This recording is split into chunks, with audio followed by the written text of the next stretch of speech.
This is Rei Inamoto's podcast, The Creative Mindset. Welcome to The Intersection, an audio version of my written essays exploring what the future holds at the intersection of creativity and technology. I'm Rei Inamoto, the founding partner of I&Co, a global innovation firm based in New York, Tokyo, and Singapore. Based on the conversations that I have with the top creative practitioners from various industries, I write a weekly essay to dig deeper and analyze where we may be headed as creative and business professionals. We'll be bringing this segment as a bonus episode to you. So let's get started. Purpose versus growth. Simon Sinek's Start With Why TEDx talk in 2009 sparked a decade-long obsession with brand purpose. Starting around 2010, many touted, quote, purpose-driven branding, unquote. The advertising and marketing community celebrated purpose-driven brands and associated work with awards and accolades. The brilliance of Sinek's talk was its easy to understand and repeatable why, how, what framework. He called it the world's simplest idea, the golden circle. Naming and visualizing an idea is an effective technique in presenting and selling.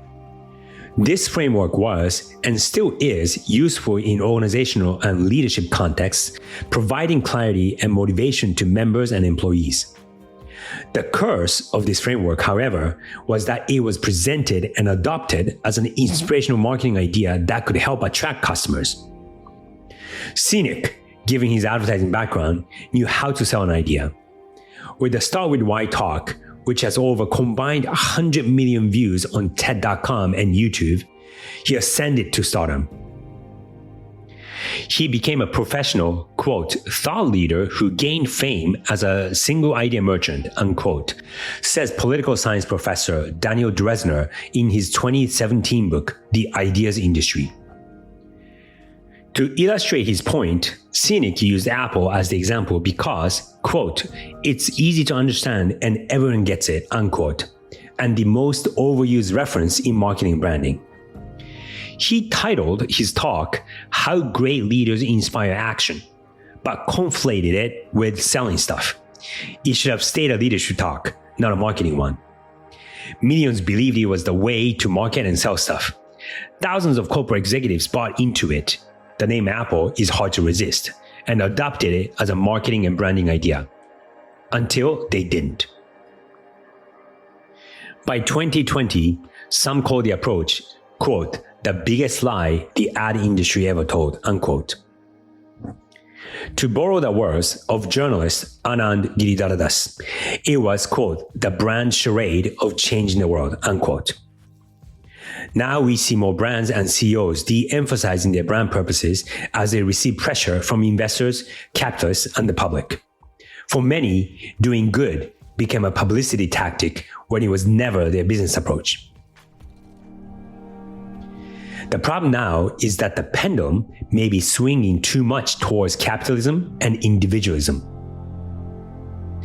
Major companies, including Walmart, the biggest employer on the planet, are dialing back their DEI and purpose-driven initiatives.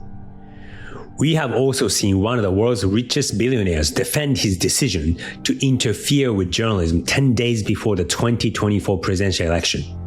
He stopped the media he owns from endorsing a candidate to protect himself and his wealth. That's individualism at its worst. Big tech was never about humanity or, quote, making the world a better place, unquote. As Kara Swisher puts it in her book, Burn Book, it was capitalism after all.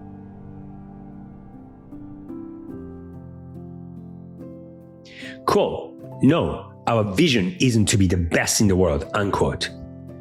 These words came from Mr. Akio Toyoda, the chairman of Toyota Motor Corporation. I heard them in a meeting recently. It was peculiar to hear from the man who led Toyota to be the world's #1 car manufacturer during his 14-year tenure as the president of the company. Quote, it's to be the best in town, not in the world, unquote.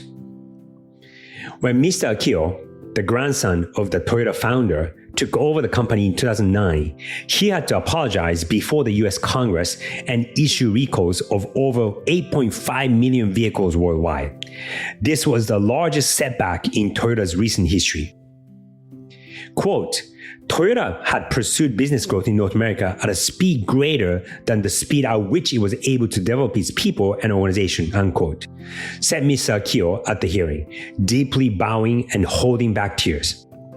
Since then, he has pledged to prioritize safety and quality over volume.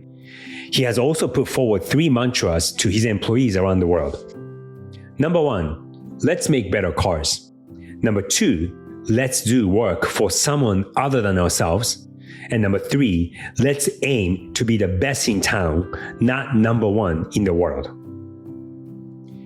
In January of 2025, Mr. Akio unveiled Woven City's first phase at CES.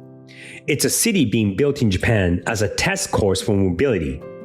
It was designed by BIG, Bjarke Ingels Group, with my brother Rei Inamoto as one of the leads. By the way, a disclosure. In recent years, Ironco worked with Mr. Daisuke Toyoda, the son of Mr. Akio, and his team at Woven by Toyota. When it's clear that it was capitalism, not purpose, driving many business titans of our era, it's a reminder that there are still big companies and leaders on earth who care for others. Mr. Akio means it when he says, quote, for others, unquote. In 2023, his total compensation package was $10.2 million US. In contrast, Elon Musk's pay package at Tesla was valued at $56 billion in 2018. And here lies opportunity for brands to save their souls. Unless the leader, the CEO, is willing to demonstrate through their actions, the purpose will be meaningless. Mr. Akio and his company are proof that business growth can happen while caring for others, not just for ourselves. One doesn't need to sacrifice purpose for growth.